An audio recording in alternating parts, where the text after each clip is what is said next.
E tudo Que bom? saudade de vocês. Olha o abraço do mestre, ó. Que Corona. isso, Virtual, gente. né, Luciano? Oi. Abraço virtual. Isso, gente, ó. Saudade. Tá muito bom. Weasley, cadê o Weasley, meu querido? Weasley, posta uma live lá pra nós, mandando um Caetano, mano. Põe um Tô som lá. aqui. Noemi, Noemi. Ah, Pablo, você Aham, está aham. aqui. Hello, Delilah.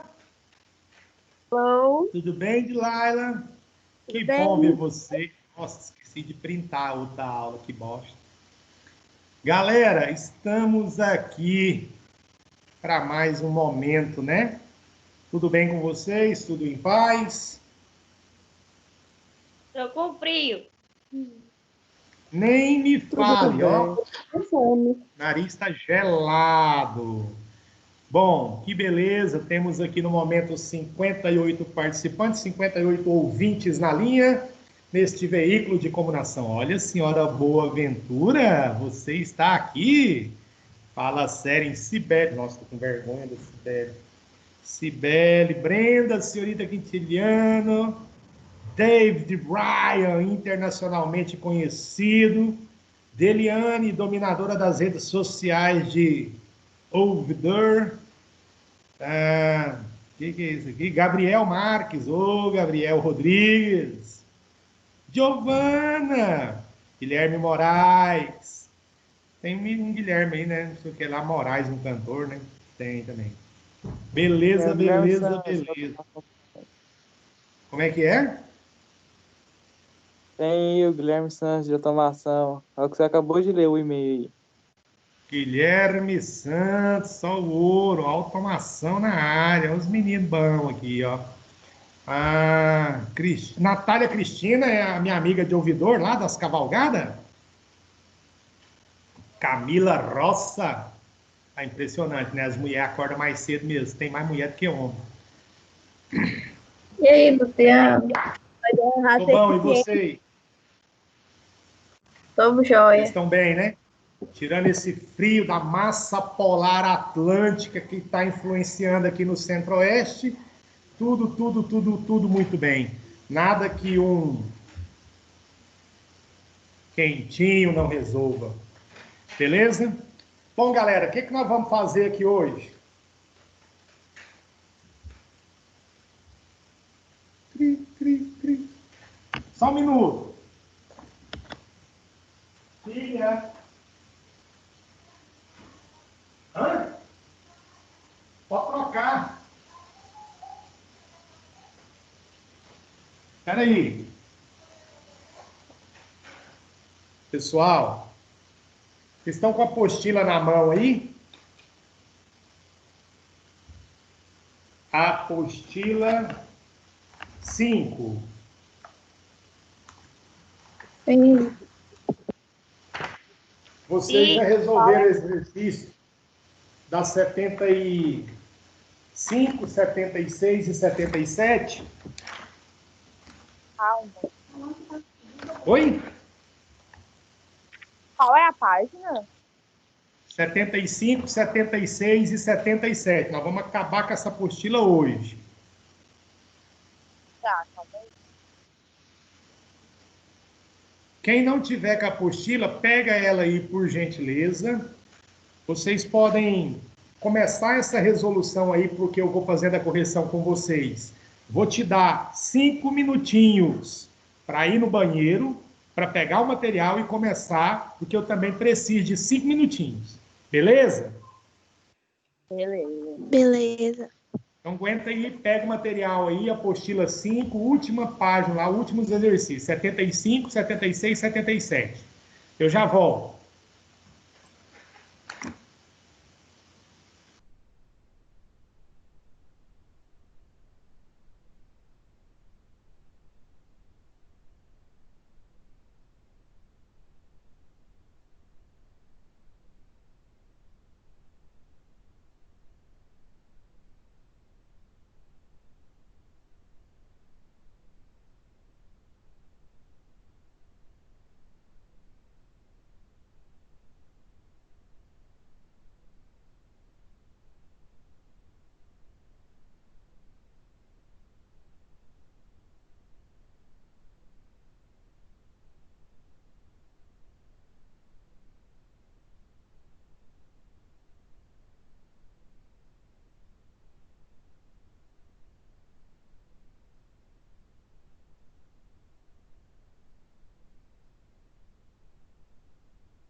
Beleza!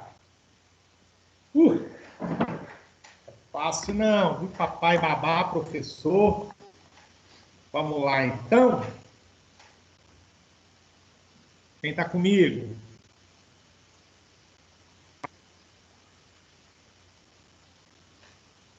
Opa. Alô, Brasil! Oi.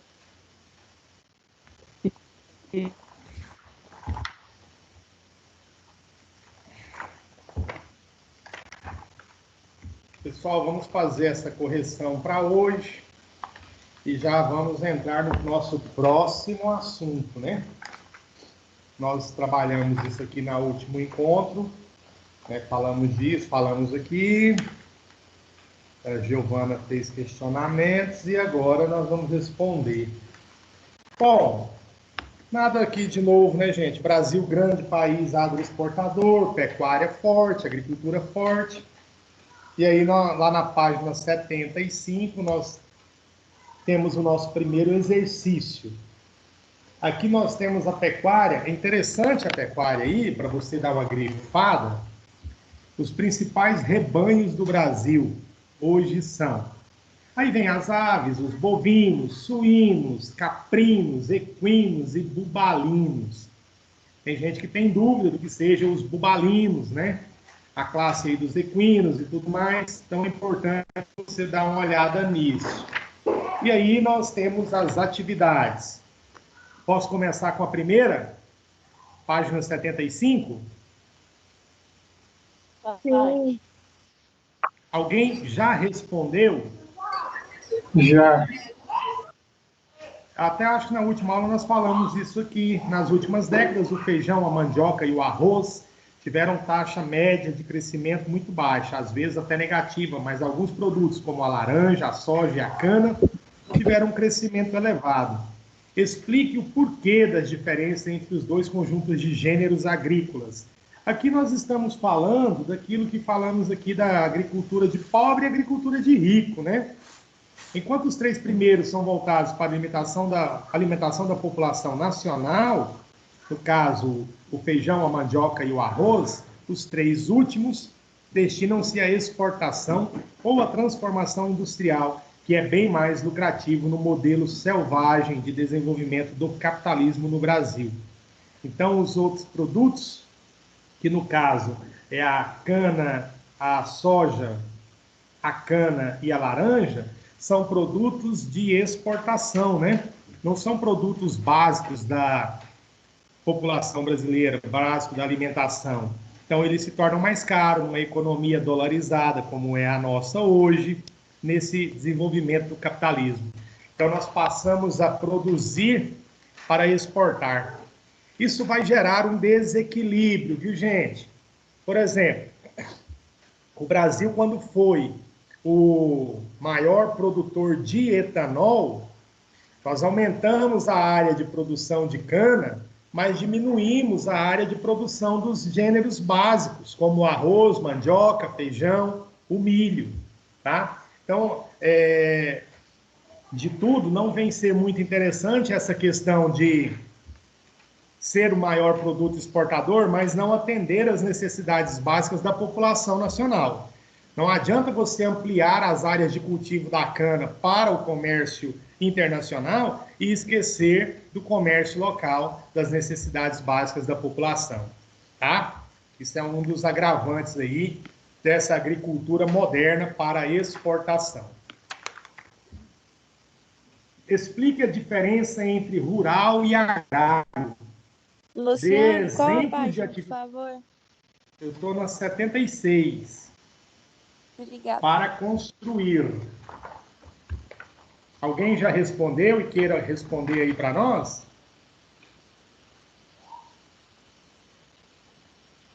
Não?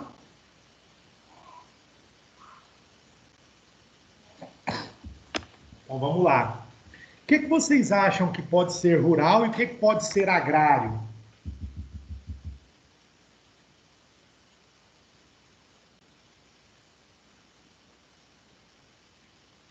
Cri, cri, cri, cri. Rural seria a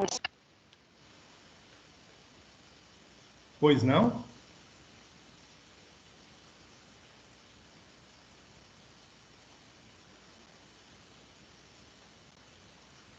João Antônio? O rural pode ser tipo paisagens que espaços que não tenha cidades, não tenha aquele meio urbano, e já a agrária seria tipo espaços desenvolvidos para a produção da agricultura? A diferença entre o espaço rural e o agrário. Todos os dois são voltados para o setor primário, né? Todos os dois são voltados aí para o setor primário. Oi. Um seria de subsistência e o outro não? O rural? Não. Não. Então, vamos lá. O rural, gente, o rural se refere ao meio rural, que é as atividades que nós temos hoje, por exemplo, o ecoturismo, o turismo rural, o hotel fazenda. Tem isso ou não tem? E hoje, o que acontece? Isso passou a ser uma fatia do mercado de exploração do capital. Então, aquela grande propriedade colonial, aquela fazenda bonitona, com engenho e tudo mais, que era extremamente produtiva, hoje ela passa a ser uma atividade de lazer com o chamado turismo rural, o ecoturismo, o camping, toda essa coisa. É a exploração do meio rural pelo capital. Já o agrário se refere à produção agrícola, né, voltada principalmente para a exportação. Então, é a cultura da pecuária, é a agricultura, é o extrativismo. Isso está ligado a atividades agrárias. E as atividades rurais são realizadas no meio rural, que é essa questão do ecoturismo, que comentamos aí, o hotel fazenda, o pesca e pague, toda essa questão que nós exploramos bem, né? Então, veja bem, hoje nós temos as colônias de férias no ambiente rural, passeio a cavalo, essa coisa toda. Ou seja, é uma forma de exploração do meio rural que o capital se reinventou, tá? Aqui eu não tenho conhecimento, mas nas imediações de Goiânia, Fazenda Santa Branca, não sei se alguém já ouviu falar, Banana Menina, depois de Hidrolândia, é um espaço rural que você vai para explorar a vida rural. A pescaria, o andar a cavalo, o dormir ali numa rede, tirar uma soneca depois do almoço. Já o agrário é voltado para a produção agrícola mesmo, a agropecuária, o extrativismo, essa coisa toda. Então, existem essas duas diferenças, tá? Entre a exploração do espaço rural e a exploração do espaço agrário. As atividades rurais e as atividades agrárias. Tranquilo?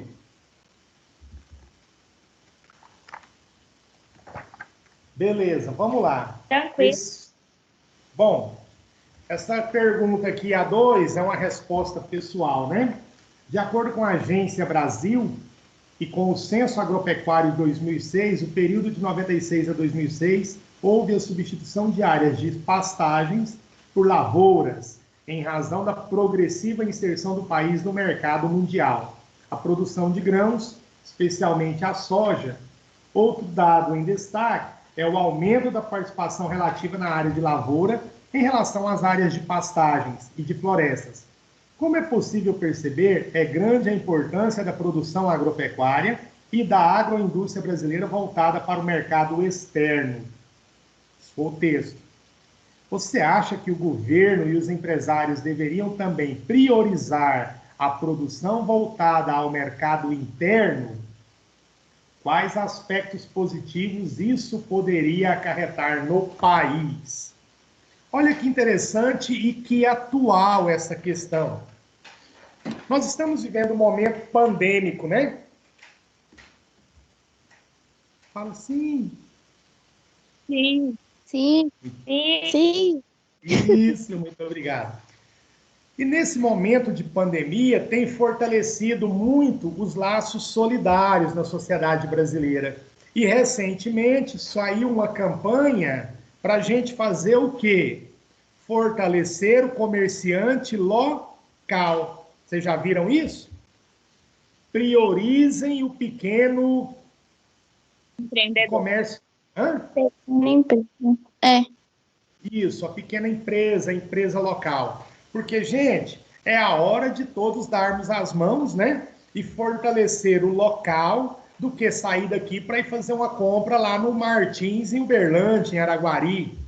Então, nós vamos na mercearia do Dó, né? Vamos comprar lá. Vamos comprar no supermercado Talismã, que é daqui. Estou falando de local. Bretas não, Bretas é uma rede. Mas o Bretas é um preço bom, né?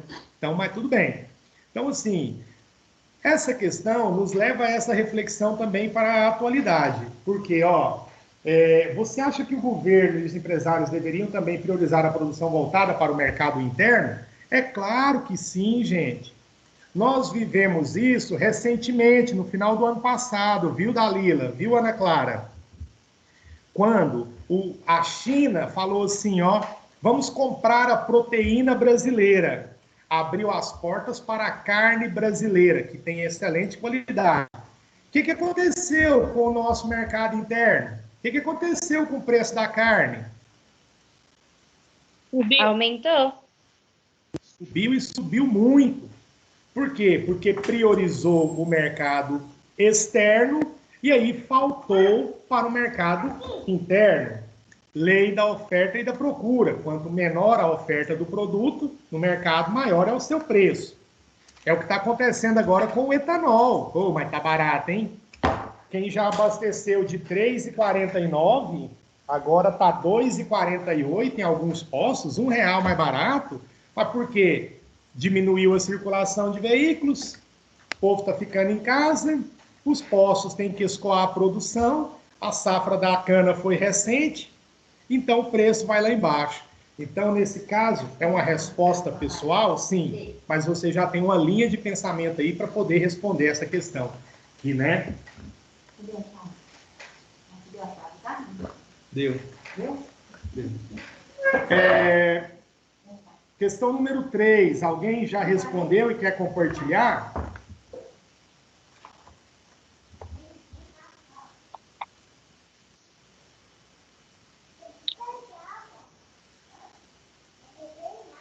Alguém quer socializar aí comigo essa questão?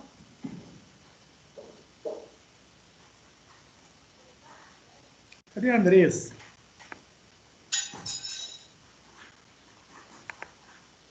Andressa, você está aqui, que bom. Weasley? Laura? Para.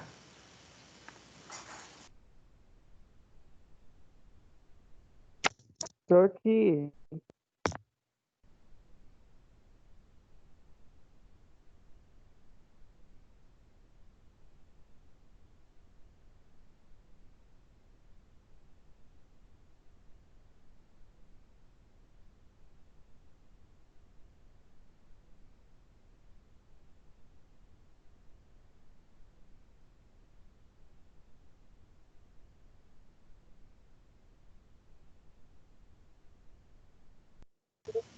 Beatriz está aí?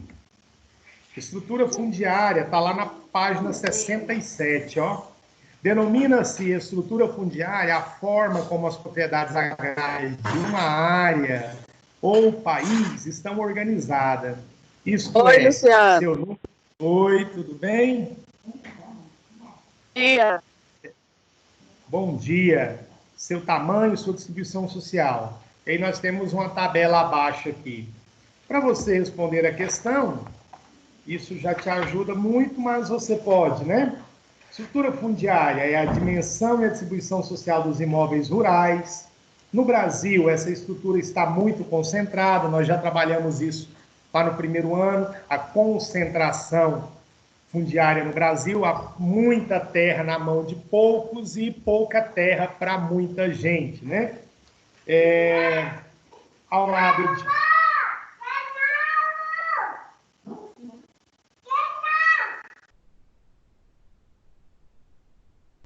Gente, ao vivo tem dessas coisas, viu? Minha filha entra aqui correndo, vocês vão me desculpando aí, tá? Então, nós temos essa questão, e que inclusive vem sendo discutida atualmente, né? por conta do governo que aí está, que não é muito favorável às questões da distribuição de terra, as terras indígenas, as reservas e tudo mais. As enormes propriedades, os chamados latifúndios, que ocupam imensas áreas e pertencem a um pequeno grupo, hoje principalmente a empresas, né, do agronegócio. Muita terra na mão de uma pequena empresa. E as pequenas propriedades que ocupam uma reduzida parte das terras rurais no país. Enquanto eu tenho um dono de muita coisa, eu tenho pouca terra para muita gente. Essa é a nossa realidade. A má distribuição da terra no Brasil, a nossa estrutura fundiária é concentradora. Historicamente, isso vem desde o período colonial, desde as Sesmarias, que vocês já devem ter estudado, desde a Lei de Terras de 1850 e desde a criação do INCRA, em 1947, Instituto Nacional de Colonização e Reforma Agrária, para fazer a distribuição de terra no Brasil. Mas, devido à demanda do mercado externo, né, a concentração de terras tem aumentado cada vez mais. As pequenas propriedades vão dando lugar às grandes propriedades. Depois nós temos a questão 4. Questão 4, o que ela pergunta aí, gente?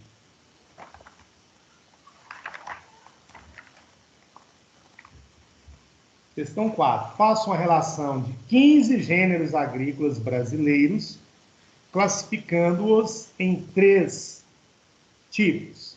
Os voltados para a exportação, os destinados essencialmente à alimentação da população e os que servirão principalmente como matéria-prima para as indústrias. Não vai dar para a gente relacionar esses 15 agora, o nosso tempo não é tão grande assim, mas só para se ter uma ideia, né? Nós podemos pensar aí em gêneros de exportação. Alguém pode me ajudar? O que é que nós produzimos para exportar?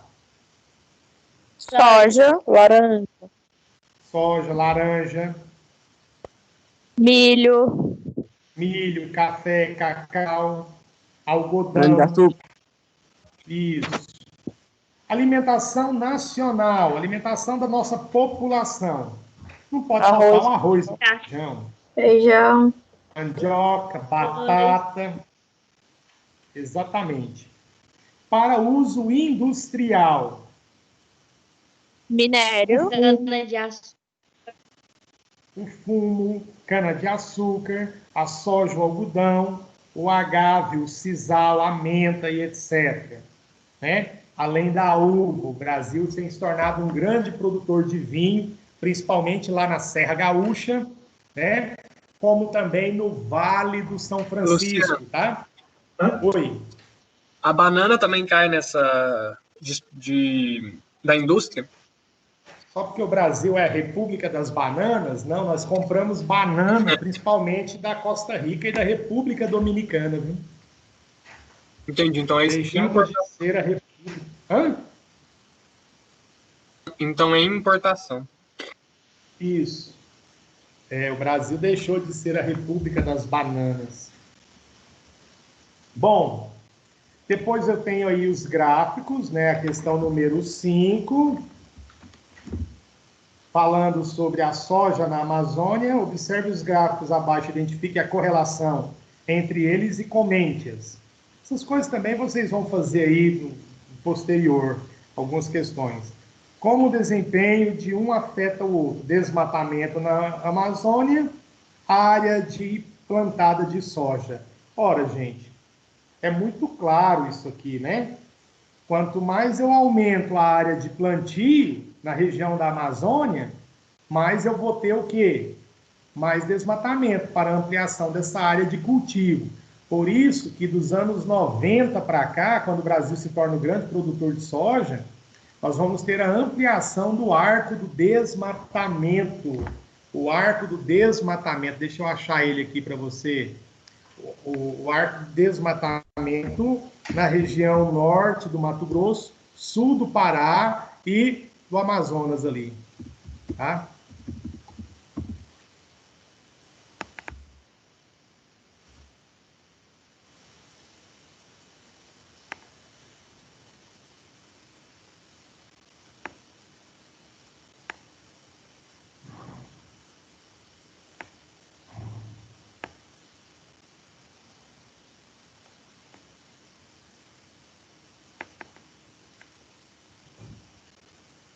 Deixa eu mostrar ele aqui em imagens. Tá vendo aí? Apareceu a tela para vocês? Ainda não. Ah, agora sim. Sim.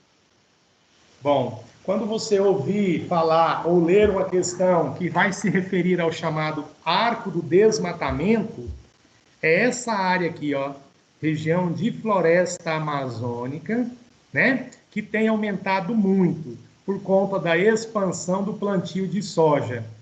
Lembrando, aqui eu tenho Tocantins, Mato Grosso, tá? Amazonas, Parazão de meu Deus e o Acre. Então, o arco de desmatamento tem crescido muito nos últimos anos, tá? Principalmente devido à questão da soja, né? Ao plantio de soja voltada para esse mercado externo. E isso faz com que nós vamos ter sérios problemas nessa região, ok?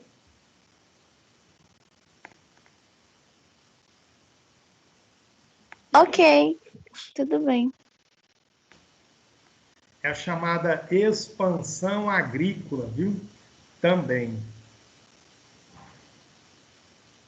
É a chamada expansão da fronteira agrícola no Brasil, que sai do sudeste, vem para o centro-oeste e posteriormente vai para a região nordeste, naquela região ali que envolve Maranhão, Piauí, Bahia, Tocantins, Matopiba ou Mapitoba. Você pode encontrar essas duas nomenclaturas, Maranhão, Piauí, Tocantins e Bahia, e depois a região aí do Arco do Norte do país, região de floresta amazônica, nesse arco do desflorestamento, do desmatamento, devido à expansão agrícola. O gráfico vai mostrar isso para nós.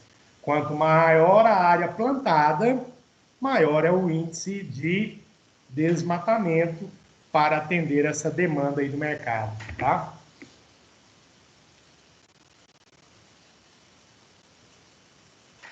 Bom, bora seguir aí para as questões objetivas, para a gente já iniciar um novo conteúdo, viu?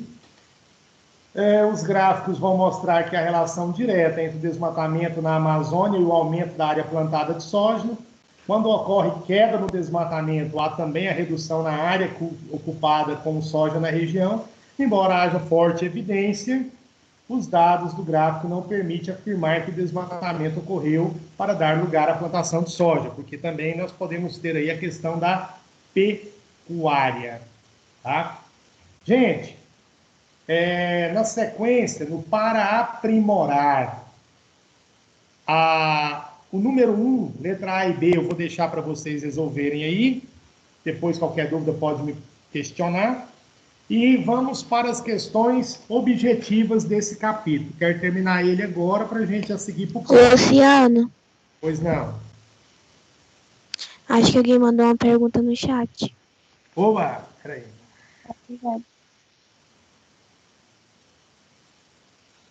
Luciano, então só a soja que afeta no... Não só a soja, viu, gente? A pecuária também, viu? A pecuária também afeta muito o desmatamento na Amazônia. Por quê? Os estados que abrangem a floresta, os estados que são tomados pela floresta, o Pará, Roraima, Rondônia, o Amapá, Acre, norte de Mato Grosso e parte ali do Tocantins. Lá em Roraima, nós temos produção de arroz, tá? No Pará, nós temos uma pecuária fortíssima, tá? Então, a região norte hoje, ela tem um predomínio forte da pecuária e do cultivo de soja. E quando nós falamos de região norte, nós já pensamos nesse bioma da floresta amazônica. Pensando que o gado, por exemplo, ele ocupa aí um alqueire, 1 hectare por cabeça de gado, aí você tem ideia da dimensão do desmatamento que é preciso ser feito para você trabalhar com a pecuária nessa região, tá? Uma cabeça de gado ocupa 1 hectare, viu, gente? É muita terra, porque o gado, ele se locomove, né? Então, ele se locomove, você tem que ter uma terra muito grande, uma área muito grande para o tamanho do seu rebanho, tá? E o norte se destaca aí no sentido de... Ali nós temos a exportação através do porto de Manaus e lá de Belém. Geralmente ocorre acidentes ali com os barcos carregados de boi, né, daquela região, que vai para a América Central. Lembrando, a América Central é um istmo, né? É uma pequena faixa de terra cercada pelo Atlântico e pelo Pacífico, de modo que difícil desenvolvimento da agricultura, difícil desenvolvimento da pecuária. Então, são um dos grandes compradores aí também da nossa carne. Então, Aldriel, não só a soja, mas também a pecuária afeta o desmatamento na Amazônia. Beleza? A América Central ela é mais turística, né? Ela é mais crítica porque ela tem uma menor disponibilidade de terras, né? O istmo do Panamá ali, que é aquela faixa de terra dividindo os dois oceanos, ele é muito estreito, ele dá 80 quilômetros em alguns pontos, 80 quilômetros de extensão. Tem fazenda no Brasil, lá no Mato Grosso, que dentro da propriedade você roda 800 quilômetros. Pensa. Aí, credo. Tem a Fazenda Colorado, lá no Mato Grosso. Dentro da propriedade, você roda aí 800 quilômetros de estrada. É uma loucura, meu amigo. Esse Brasil é gigante, porém mal administrado. Pessoal, letra número 2 aí do para aprimorar. Alguém se habilita a responder para a gente dar sequência? Bom, eu coloquei a letra E. Eu acho que todas estão certas. A 1, a 2 e a 3. Eu também A acho. 1, a 2, 1, a 2 e a 3. Deixa eu ver aqui a pergunta para mim.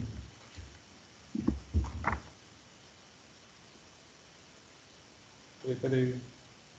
A expansão da fronteira agropecuária no Brasil é um processo caracterizado também pelo desmatamento, pela anexação do solo para o plantio e a criação de gado. Na Amazônia, particularmente, esse processo gera tanto para a biodiversidade como para as comunidades tradicionais as seguintes consequências: desequilíbrios dos fatores bióticos e abióticos da floresta. Sim, né?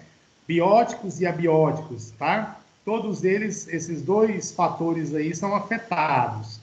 Conflitos entre pequenos agricultores e grandes proprietários, estamos vendo isso sendo noticiado diariamente, né? Conflito pela terra na região, os poceiros que tomam posse da terra, os grileiros, tá? E nesse sentido aí, entendendo a estrutura agrária, é importante conhecer alguns termos. Por exemplo, Beatriz, o que são terras devolutas?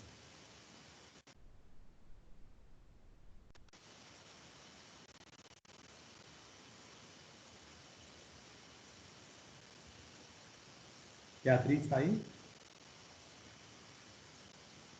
Beatriz? Matioli, Noemi, o que são terras devolutas? São terras públicas sem destinação pelo poder público e que em nenhum momento integram o patrimônio de um particular, ainda que estejam irregularmente sob sua posse. Isso, tá lendo aí, né? Muito bem. São terras que pertencem à União, ao governo federal. E essas terras, muitas vezes, são ocupadas por poceiro. Poceiro é o cara que chega ali e toma posse da terra. Professor, oi. E o grileiro? Quem é o grileiro? Vocês sabem o que é grilagem de terra? Não, acho que não. Vamos aprender agora. Grilagem de terra, o grileiro.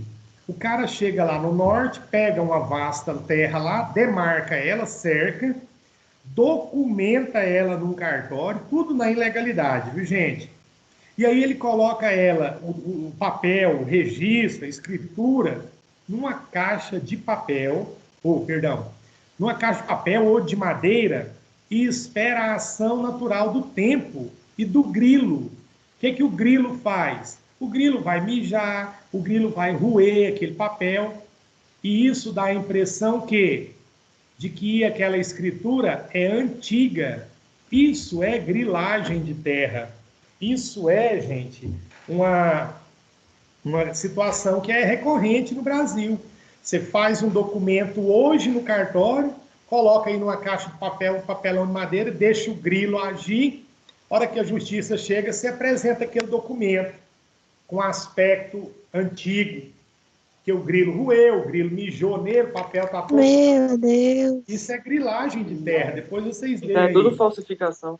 Tudo falsificado. O cara vai lá, registra a terra indevidamente e bota o grilo para fazer o serviço. Sujo, literalmente. Cagar e mijar no papel para depois ele ter um aspecto velho.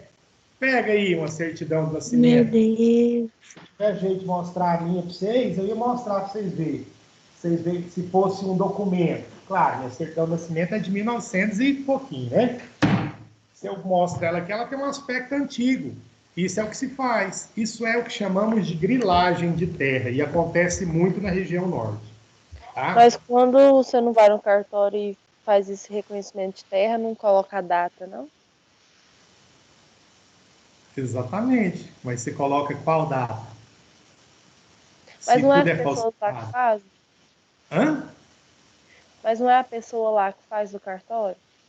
Mas você acha que esse cartório está agindo na legalidade ou na ilegalidade? É, pagando, né, um dinheirinho ali, faz de boa. É Brasil, né? Então você chega lá, você chega hoje, 2020, e fala assim, ó, eu quero registrar essa terra aqui com a data de 1969. Ixi! Aí você já coloca junto com o papel as notinhas de dólar lá, ó, ou real mesmo. É tudo mancomunado, né, gente? É tudo uma rede, entendeu? Então, por isso que gera muito conflito pela terra. Poceiros, grileiros, né? Tomam posse sem a devida documentação. Conflitos entre grupos tradicionais indígenas e grandes propriedades de terra, também. Então, muito bem, a letra E está correta, né? 1, 2 e 3 é a nossa realidade na nossa região norte aí do país, tá? Textos para a questão 3 e 4, depois vocês vão ler. Vamos ver esse depoimento 1 aqui. A minha propriedade foi conseguida com muito sacrifício pelos meus antepassados. Não admito invasão. Essa gente não sabe de nada. Estão sendo manipulados pelos comunistas. Minha resposta será a bala. Esse povo tem que saber que a Constituição do Brasil garante a propriedade privada. Além disso, se esse governo quiser as minhas terras para a reforma agrária, terá que pagar em dinheiro o valor que eu quero. Proprietário de uma fazenda no Mato Grosso do Sul. Por que ele está falando do governo pagar? Porque quando o governo, você já ouviu falar de desapropriação, né? Quando o governo tem interesse público em uma terra, em um lugar, como foi aqui em Catalão, para a expansão da Avenida Raulina Fonseca Pascoal, o governo tem interesse, ele vai desapropriar. Só que a desapropriação, a prefeitura, ou o Estado, ou o governo federal, ele te paga. Mas nem sempre o valor é o valor de mercado, viu? Normalmente é um valor mais abaixo. Estrada de ferro, rodovia, normalmente desapropriam um pedaço da fazenda para passar ali, né? Mas o governo nem sempre paga o valor real. Ali, ó, final do Jardim Paraíso, ali onde meu pai mora, tem uma chacrinha lá, o vizinho comprou uma briga muito besta, que o povo foi asfaltar lá, e aí eles queriam chegar até embaixo, atravessando lá a chácara do vizinho, inclusive chama Luciano. E ele não quis negociar. O pessoal ofereceu uma quantia lá para ele só para descer uma rua dentro da chácara dele, no final da chácara, na beirada, que ele tinha umas canas plantadas lá. Aí ele não quis. Entrou na justiça. Vai ter que sair da chácara, vai ter que vender a chácara agora. Por quê? Porque ele perdeu dinheiro. Gente, se é interesse público, Não adianta você querer brigar com o município, com o Estado, com a União. Eles vão ganhar. Como assim, professor? Explique melhor. Quem acompanhou a obra ali de canalização, lembra que tinha uma casa bem na esquina ali, onde agora está aquela rotatória, aqui em Catalão? Tinha uma casa, ela foi desmanchada, ela foi demolida. Com certeza o governo deu uma casa, a prefeitura deu uma casa para aquela família em outro lugar ou pagou um valor para ela. Se o cara resolve entrar na briga, ele vai perder e aí ele vai ter que sair de lá de todo jeito. Então vocês que têm terra aí, ó, se for interesse do estado ou do município, melhor negociar do que perder. Sempre lutei muito pela minha família. Sempre lutei muito. Minha família veio para a cidade porque fui despedido quando as máquinas chegaram. Revolução Verde, já estudamos isso, né? A tecnologia chegando no campo, a substituição da mão de obra, né? Né, Matioli? Chegaram lá na usina. Seu moço, acontece que eu sou um homem de terra. Olho para o céu, sei quando é tempo de plantar e de colher. Na cidade não fico mais. Eu quero um pedaço de terra, custe o que custar. Hoje eu sei que não estou sozinho. Aprendi que a terra tem um valor social. Ela é feita para produzir alimento. O que o homem come vem da terra. O que é duro é ver que aqueles que possuem muita terra não dependem dela para sobreviver. Poucos se preocupam em produzir nela. Integrante do Movimento dos Trabalhadores Rurais Sem Terra, de Corumbá, Mato Grosso. Mato Grosso do Sul. Mato Grosso do Sul, nós sabemos que há um predomínio da pecuária lá, né? Principalmente nas áreas alagadas do Pantanal e também de agricultura. Enem. Se vocês acham que isso não cai no Enem, está aí para você. A partir da leitura do depoimento 1, os argumentos utilizados para defender a posição do proprietário de terra são: 1. A Constituição do país garante o direito à propriedade privada, portanto, invadir terras é crime. 2. O MST é um movimento político controlado por partidos políticos. 3. As terras são fruto do árduo trabalho das famílias que as possuem. Este é um problema político e depende unicamente da decisão da justiça. Podem responder, por gentileza. A 1, a 2 e a 3 está certo, só a 4 que está errada. 1, a 2, a 3 e a 4? Não, só a 4 que está errada. Ah, tá. 1, 2 e a 3 está certo. A Eu 4. acho. Este é um problema político e depende... Não, isso é um problema o quê, gente? Fala social. Social. Muito bem. Isso é um problema social no Brasil que vem, como eu mencionei, desde a colônia. Tá? Quem respondeu? Alguém? Eu coloquei D. Hã? Eu coloquei D. Letra D. Também. Vocês estão fera, hein? Muito bem. Letra D de dado. Outra do Enem. A partir da leitura do depoimento 2, quais são os argumentos para defender a posição de um trabalhador rural sem terra? Primeiro, a distribuição mais justa da terra no país está sendo resolvida apenas, apesar de que muitos ainda não têm acesso a ela. A terra é para quem trabalha nela, não para quem acumula como bem material. É necessário que se suprima o valor social da terra. Suprimir é diminuir. A mecanização do campo acarreta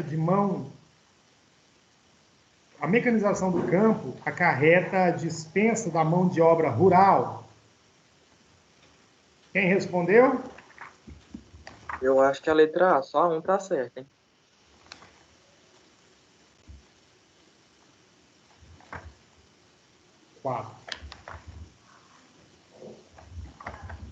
Quem acha mais? É o argumento Eu dele, hein, gente? Qual que é o Letra E. argumento dele? Eu acho que a 4 também está correta. Eu acho que é a letra E. Pensa no argumento Eu dele. acho que A terra é para quem trabalha nela e não para quem acumula como bem. Porque, a partir da leitura do depoimento, quais são os argumentos para defender a posição de um trabalhador rural sem terra? Olho para o céu, sei quando é tempo de plantar e de colher. Na cidade não fico mais. Eu quero um pedaço de terra, custe o que custar. Hoje eu sei que não estou sozinho. Aprendi que a terra tem um valor social. Ela é feita para produzir alimento. Beleza? Letra B de Bosque. Para fechar, já pensar no nosso próximo Luciano. tema. Oi. A 4 está errada? A mecanização do campo acarreta a dispensa da mão de obra rural. Olha a palavrinha-chave aí. A mecanização acarreta a dispensa da mão de obra humana, porque o trabalho continua acontecendo. Eu preciso de alguém para pilotar a máquina. Concorda? Sim, verdade. Então, assim, essa palavrinha deixa ela, a mecanização do campo acarreta a dispensa da mão de obra humana. A mecanização, sim, vem a substituir a mão de obra humana, mas eu continuo precisando de quê? Do trabalhador rural. O tirador de leite, o tocador do gado, o cara que vai trabalhar no armazém, lá no campo, o cara que vai pilotar a máquina, tá? Letra B. Última questão. Enem. No século XIX, para alimentar um habitante urbano, era necessário cerca de 600 pessoas trabalhando no campo. Essa proporção foi se modificando ao longo destes 2 séculos. Em certos países, hoje há um habitante rural para cada 10 urbanos. Processo de urbanização, a população deixou de ser rural, passou a ser urbana, matéria nossa lá do primeiro ano, inclusive com aquele videozinho da Nortene, né? Que mostrava ali para nós a quantidade de pessoas que eram alimentadas, né, por um trabalhador rural. Então, nós vimos isso no ano passado. Lembrando que o Enem, Exame Nacional do Ensino Médio, aborda tudo, né, gente? Todo o seu ensino médio. Milton Santos, Metamorfose do Espaço Habitado, cara fera da geografia. O autor expõe... O autor... Vem cá, né? Fala tchau pro povo aqui. Vem cá, Santos. Fala tchau. Pra não participar. Olha lá, dá tchau. Tchau. Papai tá trabalhando. Fala, papai tá trabalhando? Fala. É tímida. Vai com a vovó. Então, veja bem. O autor expõe uma tendência de aumento de produtividade agrícola por trabalhador rural.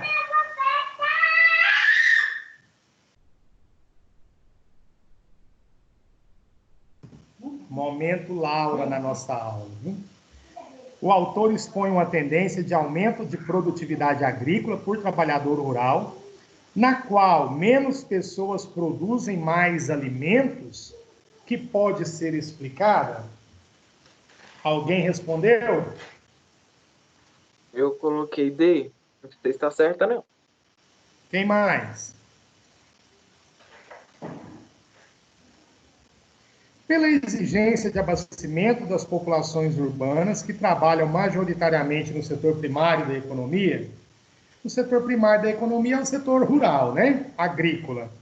Pela imposição de governos que criam políticas econômicas para o favorecimento do crédito agrícola, pelas incorporações homogêneas dos agricultores e as técnicas de modernização, sobretudo na relação latifúndio-minifúndio, pela dinamização econômica desse setor e pela utilização de novas técnicas e equipamentos de produção pelos agricultores. Ou seja, No campo, nós temos menos gente trabalhando, menos pessoas trabalhando no campo e alimentando mais pessoas no espaço urbano, porque a máquina ocupou o espaço da mão de obra humana, mas ainda assim eu tenho um trabalhador rural para cada 10, aqui no caso, né, trabalhando no campo, em relação às pessoas no ambiente urbano. Então é a letra D de dado, viu? Pessoal, o caderno de vocês aí depois tem exercícios do Enem, tem o quadro de ideias aí do território brasileiro, vocês podem resolver essas 3 questõezinhas aí só para brincar. E perguntas.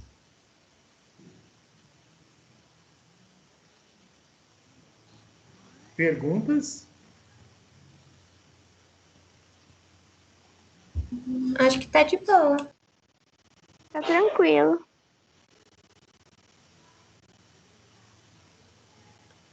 Tranquilo, Luciano. Beleza. Ó, vou pôr aqui uma tela para você. A partir da próxima aula, caderno 6. Caderno 6, ele vai abordar aqui, ó. Estão vendo a tela? Sim. Então, vem. Brasil, Geografia, Física. Mas aqui nós já estudamos, né? A estrutura geológica o ano passado, relevo, solos, agricultura no Brasil. Certo ou não? Certo? Nós vimos esse Certo. aqui. Pode pegar o seu materialzinho. Então, nós vamos partir de onde?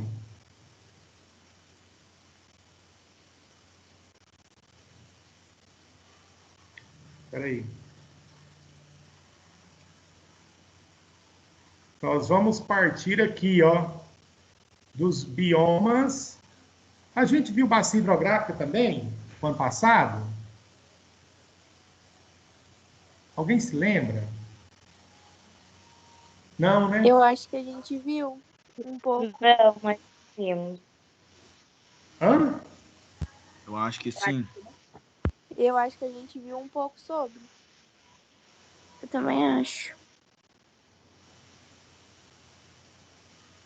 Então, nós vamos partir dos biomas, tá? Lá do capítulo 4. Sabe por quê? Domínios morfoclimáticos fala disso aqui, ó, gente. Fala dos climas e a paisagem, a relação da paisagem, relevo, solo, clima e vegetação. Tudo é abarcado em domínios morfoclimáticos. Vamos lá para ver? Só para você ter uma ideia. Se a gente for ficar com uma aula desse formato, perdendo esse tempo, nós vamos complicar. Eu vou dar uma olhada no planejamento aqui do primeiro ano, de repente estiver passando alguma coisa batida, a gente retoma. Mas, ó, cadê?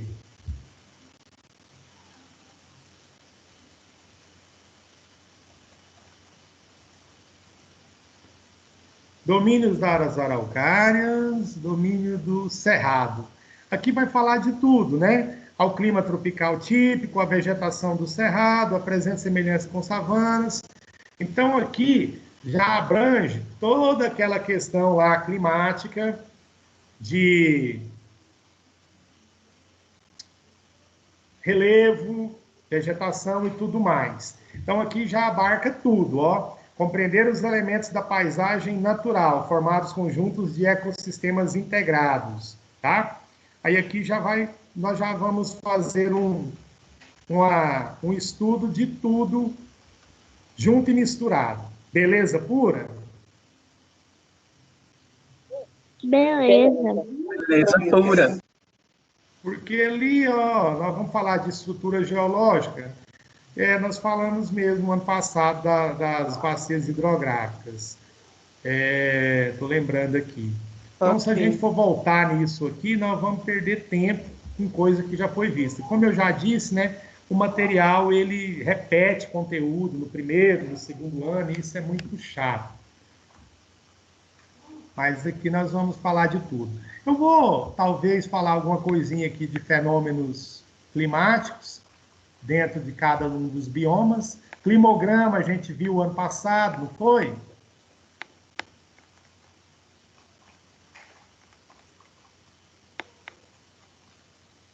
Bom, a gente falou muita coisa aqui. Então, nós vamos partir lá dos biomas, tá ok? Capítulo 5 desse caderno aqui. Tranquilo? Tranquilo. Gente, para hoje, alguma pergunta? Não. Capítulo 4. Não. Capítulo 4, viu? O assunto do nosso próximo encontro. Já vou postando algumas coisas aí para vocês na plataforma. Bom, obrigado a todos. Dúvidas, estou à disposição. Hoje valeu a aula, correção da atividade finalizando o caderno 5. Qualquer coisa, se você achar que eu demorei a responder lá na plataforma, pode mandar no meu WhatsApp. Estamos à disposição. Tudo bem? Tudo Pô, bem. deixa eu fazer um print aqui, gente. Bota a cara aí para mim, por gentileza. Pelo menos 3 meninas aí. Vamos? Preciso printar. Assim, minha webcam tá quebrada. Aham, todo mundo, né? Bora, Não. Weasley. Cadê meus meninos aí? Ó, João, Antônio. Diz uma foto, gente.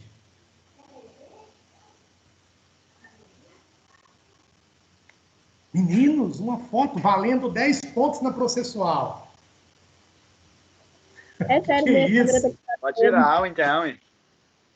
Mas eu quero Põe aí, mesmo. Pablito. Pablo, Não, mas aí. olhar a tela. Boa. Ah, você queria ver a foto. Pablo, aí.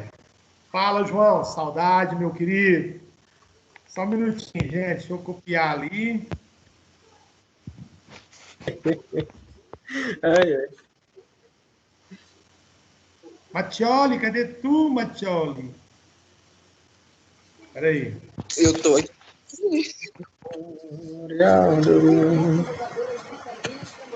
Mostra a cara, Pioli. Nem mas que cara. vergonha. A Ana Clara cara tava aí. doidinha pra aparecer. Giovana, Aparece aí. tudo bem, Giovana? Ana Clara também. A Mariana. Clara. Aparece também, Mariana. Quer? Aparece aí. Mariana, você for, eu vou. Vai, Mariana. Você Parece foi. que vai Todo mesmo. mundo, então. Se eu for, Bora, eu vou, gente, mas vamos você encher vai. a tela aí, ó. Quem que vai entrar aqui agora? Todo mundo aparece. Leandro já Ninguém, deu eu aula acho. para vocês? Não, Acho que Não vai ser acabou, ninguém. Sim, já acabou.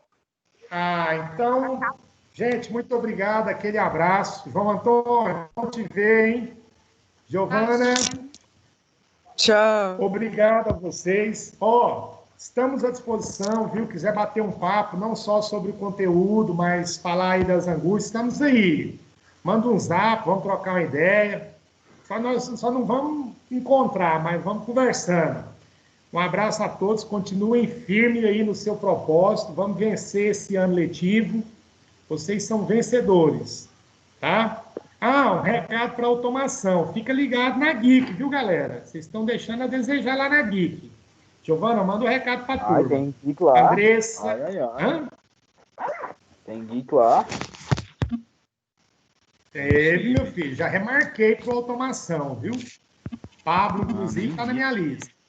Gente, foi semana passada ainda. Ontem eu remarquei e é só até hoje. Ó, fiquem atentos nos grupos de vocês. Dúvidas, podem procurar a gente aí que estamos à disposição. Um abraço a todos, fiquem com Deus, até mais. Tchau, tchau. Tchau. Até. Tchau, Luciano. Tchau, Luciano. Tchau, obrigado. Bom demais ver vocês, viu?